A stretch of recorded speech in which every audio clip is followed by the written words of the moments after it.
Okay, I just Okay. make the host. Yeah. Okay, perfect. So back to our program.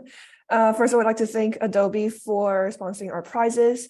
We also have a couple, I think 2 Adobe mentors that are going to be available during the next couple of days during the Designathon. So if you have any career or professional questions, they'll be there to answer any of your questions on Discord. And secondly, we have Pull-Up. Pull-Up is a city-to-city rideshare app that will be launching soon. And we have a short message from Tala, the CPO of Pull-Up. And yeah, Tala, if you want to share your screen. Yeah, thanks, Felicia. I will go ahead and share. Okay. All right. Let me know if you guys can see. Yes. Great. Yep. So very proud sponsor. Thank you, SBCL, for having us. Super exciting you guys are having this Designathon. And my name's Tala, and I'm joined by Felicia, Catherine, and I'm not sure if Priscilla is in the chat, but we are all, oh, great. We're all working on Pull-Up. And before I get into what we're working on, I'd love to hear more about you guys. So you can use the chat or the raise hand function. How many of you guys have a car on campus? Okay. See one. Are you the only person? 2, 3. All right. We have some people. And how many of you guys you don't have a car on campus and you use the Facebook rideshare groups to find a ride home during the breaks? Okay, cool. See some people there. All right. So we also experienced what you guys did. Most of us are UCSB graduates or currently at UCSB, and we all dealt with the issue of traveling to and from UCSB specifically, or just Southern California in general, right? LA to San Diego. If you want to take an Uber or Lyft, it's really expensive. You could take the bus or Amtrak, but you still pay in your time. And usually there's a lot of stops and the transit system isn't too safe. Or you can do the Facebook groups where you have to scroll and find a bunch of people, message them, and you're not even sure if you're getting in the car with another student unless you have mutual friends with them. So that's why we built Pull-Up. It's for students by students. And as Felicia said, we're a ride sharing platform where in order to even get on our app, you have to be an active registered college student. So there's no randos on there. And if you're a passenger, you can have an Uber or Lyft experience at a bus and train ticket price. And if you're driving, you can make some extra cash or just have some company in the car with you for a long drive that you're doing anyways. And I know because everybody here is a designer, here are some of our interfaces. This is the passenger book a ride. So as you can see, you can go ahead and book your ride within our platform. We have some things called hotspots where we have interviewed a bunch of students and found where places people like to be dropped off, like Starbucks, Barnes and Nobles, or In-N-Out, and you can pay within our app. And then for drivers, you can post or claim a ride that you want to do anyways. And we have incorporated luggage and carry-on because one time I was in and there was a guy who had like 4 bags of laundry with him. So we have definitely accounted for that in our app. So we are going to be launching next week. You can go ahead and scan this QR code. You can follow us on Instagram. We'll be posting there when we launch, and we are expanding our team looking for campus ambassadors. So you can go ahead and send us your resume at tech@pullup.co or message us on Instagram. And thanks again so much for having us. I'm super excited. Tomorrow is Friday. I do have a hard stop at 6:45, but I will catch the rest of this meeting on YouTube. And thanks again so much to SBCL for having us. Thank you, Tala. And yeah, check out Pull-Up if you haven't already on their Instagram and on their website. And let's get back to our presentation. All right. So before we get started, we just wanted to give you a brief of what SB Creative Lab is. So SB Creative Lab strives to empower and build an inclusive design community at UC Santa Barbara by providing opportunities and resources for designers. So in short, we're a student-run design organization, and we host workshops, challenges, socials, and overall foster a collegiate design community.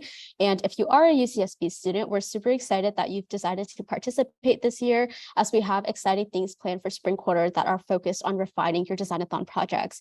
And this is our third annual Designathon, so we're super excited for those of you, even if you are from UCSB, to have all of you join us this year. And next off, I'm so excited to welcome our keynote speaker, Jani. She is a UCSB alumni who graduated in 2021 and currently works as a UX designer at Riot Games. So now I'll hand it off to Jani.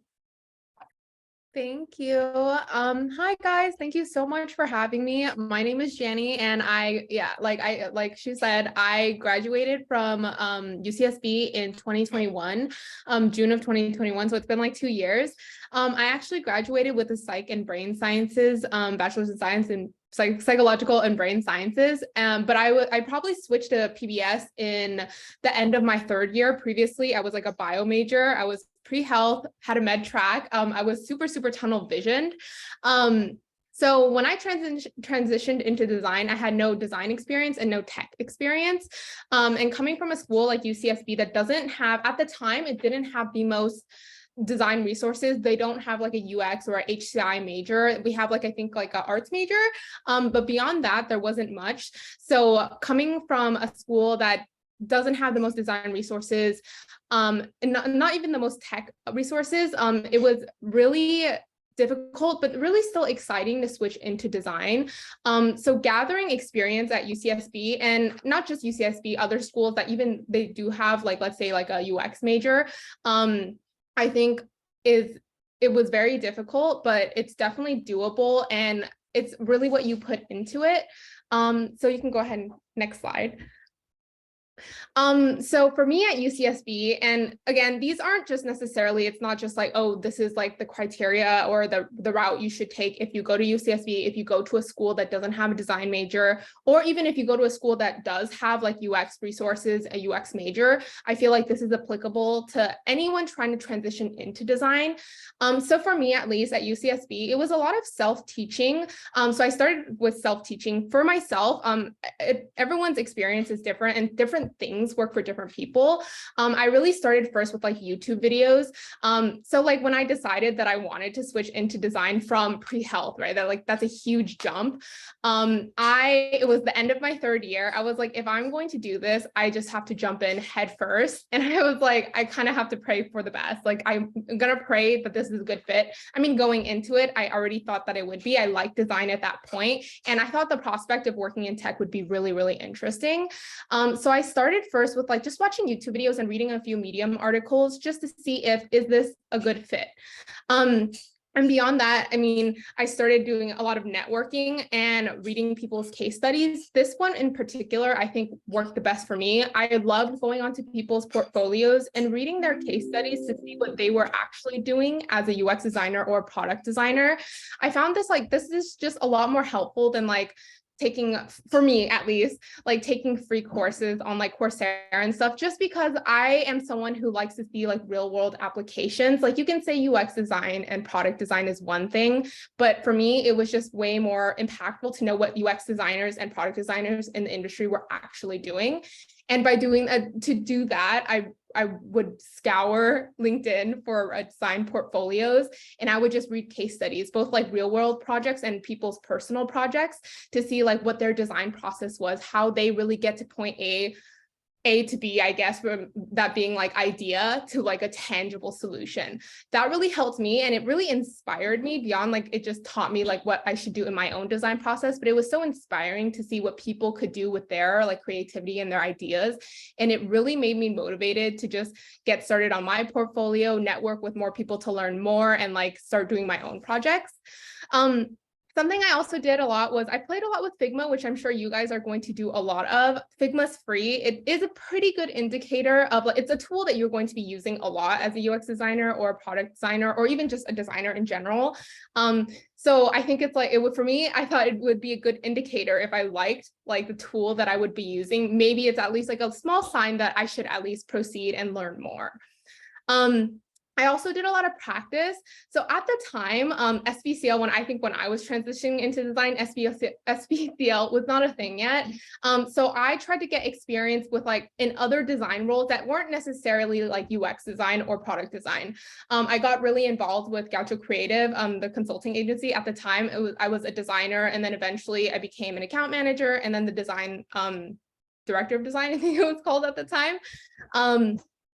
So like, even though these roles weren't necessarily like UX design focused, it was such amazing experience to just be able to work with other people who are passionate about like marketing and tech, because it just taught me a lot about like how I should be conducting myself, and especially how I should be conducting myself as someone who wants to get into the tech industry, not just as a designer, but just how do I network? How do I work on my resume? How do I work on my portfolio?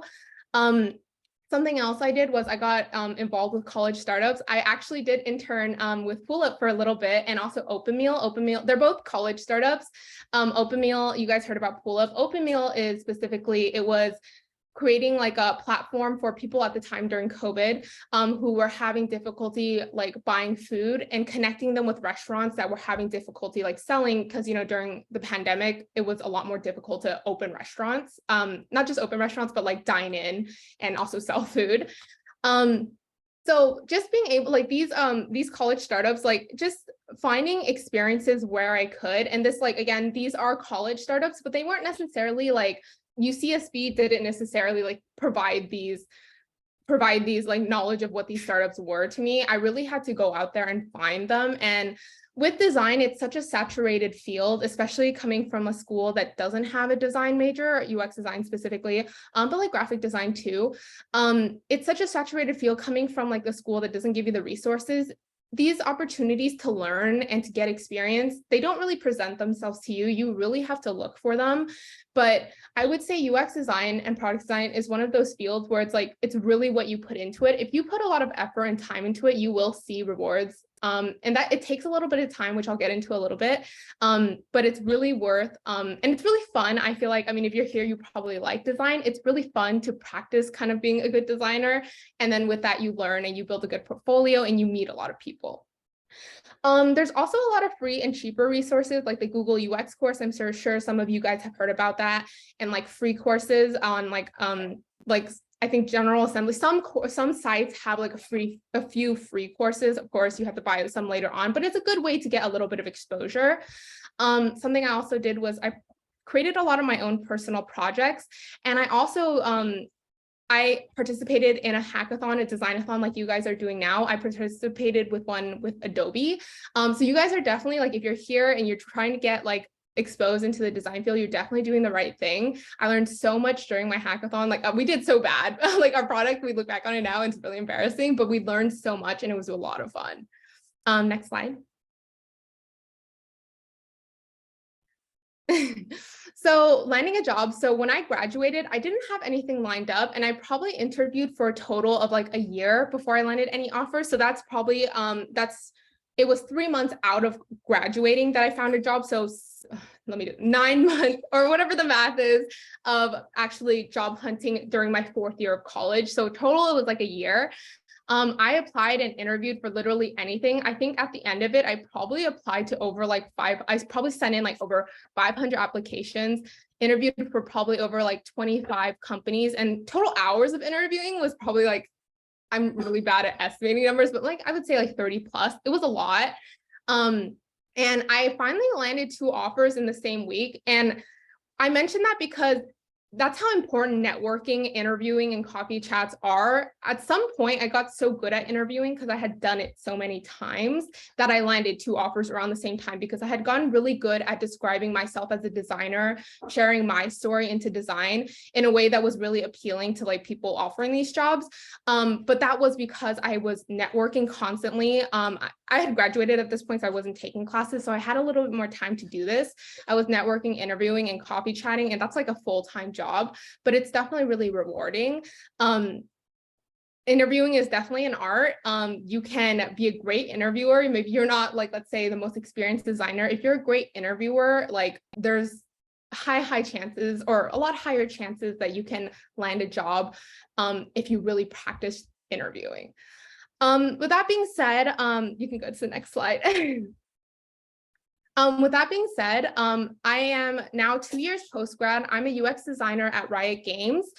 So with those of you that aren't familiar with what Riot Games, what Riot Games is, it's a video game development company, and they're trying to transition more into multimedia. So if you guys have heard of things like League of Legends, Valorant, the video games, but also Arcane, it's a show on Netflix. I'm a contract UX designer there. I've been working here for probably almost a year now. My contract actually just got extended. I work on the localization tech team. It's a very business team. Basically what we do is like we design and maintain the tools that localization uses to do their job. Localization is basically Riot's a huge international company. And so they want their products and their games to very much feel like it's not like they were created in like, LA where they're based and like translated for Korea. It should feel like their games and products were made for every single place that they are prevalent. Like it should feel like it was made for Korea, not like translated for Korea, China, all these countries that play in their esports and just partake in their products. So my specific team, it's a small team, and it's an even smaller design team. I literally just work with my design manager. I'm the only UX designer.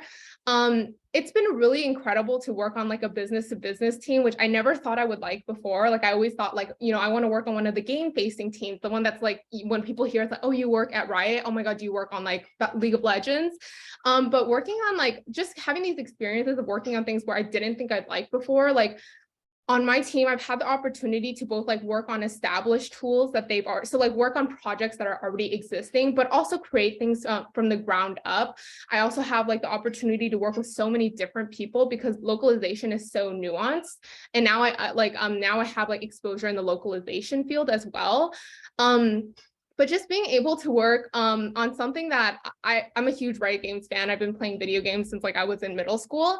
It's been really incredible. And like just the way I got there, it has a lot to do with the organizations I was exposed to in college, Goucho Creative, SBCL for you guys. So you guys are definitely in the right place if you're trying to eventually land a job in the design field, or just learn more if it's even a good fit. And if it's not, that's okay. I'm so excited for you guys. I wish you guys all the best of luck. And I think you guys are going to learn so much. And I will definitely be around if you guys have questions or just want to talk on like Discord. Thank you so much, Janie. It was so great to hear about your experience, and I hope that this was really helpful to all of the participants. Like I, for one, can definitely resonate with how hard it is coming from a non-design background specifically. So I'm so glad that we have alumni that are able to offer such great advice. And so, yeah, like she said, if any of you are interested in speaking more with Janie, she's also in the Discord. So feel free to reach out to her via the keynote speaker channel under the mentorship section, or you can also DM her privately. But yeah. So before we delve into the prompt, I wanted to go over some logistical information. This is just a reminder that projects are due this Sunday, which is April 16th at 12 p.m. Pacific Standard Time. Please keep the time difference in mind if you're not located on the West Coast. Your final Figma prototype must be submitted via a Google form, which we will release later tonight in Discord. And remember that you can only compete in teams of 2 or 3. So if you are competing in a solo team or a team of 4, your project will not be counted. The team registration form should be sent in the announcements channel already, and will be due tomorrow night at 11:59 p.m. PST. So if you don't have a team yet, if you just joined, no worries. Feel free to message in the Discord that you're still looking for teammates, and hopefully you can find someone by tomorrow night. Yeah, and just a quick reminder, the due date is Sunday noon, not midnight. I just want to keep that in mind. Next, we just wanted to introduce our mentors who will be available to help guide you throughout the Designathon to help you out with your projects. Mentors will be available tomorrow, Friday from 5 to 8 p.m. PST, and on Saturday from 3 to 9 p.m. PST. Sorry. And our mentors are Bianca, Chloe, and Felicia. And I'm not sure if Bianca or Chloe are here, but if you are, if you'd like to introduce yourself. Okay, I don't think they're here. But yeah, we can move on to our judges. So last but not least, we have our judges. Our judges have extensive design knowledge and will be scoring and providing you with feedback on our projects. And so our judges are Priscilla, Eve, and Jeremy. I don't think any of them are here as I well. think Priscilla is here. If you Oh, wanna Priscilla, would you like introduce- to? Super excited to be here. I can't wait to see what you guys come up with. But yeah. Yeah, so all of our mentors and judges are in the Discord. So if you'd like to talk to them more, feel free to DM them as well. But yeah, thank you guys so much. And next, let's move on to the prompt. So this is the most important part of this ceremony, the prompt reveal. First, we like to give some context to how we chose and come up with this prompt. We were largely inspired by, well, not, I guess, inspired by the post-COVID world. And we found a study that said 53% of current college students said that they're lonely, and with how busy the average student is, the importance of forming authentic connections without being emotionally drained grows higher and higher. So for the beginners, your challenge is to reflect on the apps used for making connections. So whether that's platonic, romantic, or professional, and you are going to analyze your chosen app for any areas of improvement and design a prototype that implements a new feature. And this feature should promote relationship building alongside the app's current features and functions.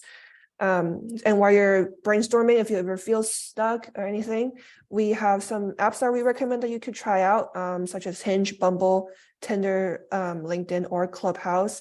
And obviously these are not recommended. You're feel free to find other apps that I guess you connect more with, but these are just some suggestions that we have. And just as a note, to qualify as a beginner, you must have not participated in another Designathon before or have little to no UI UX experience. And for the beginner prompt, there is no screen requirement for the prototype. And moving on to the intermediate plus prompt, your challenge is to design a mobile app that facilitates authentic connections and builds genuine relationships between college students, providing an interesting yet safe experience to engage with other students. And for your project to be considered complete, you must create 10 plus unique screens for your prototype. So just to reiterate, for the beginners, your job is to redesign a pre-existing app, and there are no screen requirements. And for intermediate plus, you're creating or designing a mobile app prototype from the ground up, and you must have at least 10 plus screens or 10 plus unique screens. And as for our prizes, for the intermediate plus category, the first place team gets Anchor 20K Pro Bowl chargers. The second place gets $20 Visa gift cards.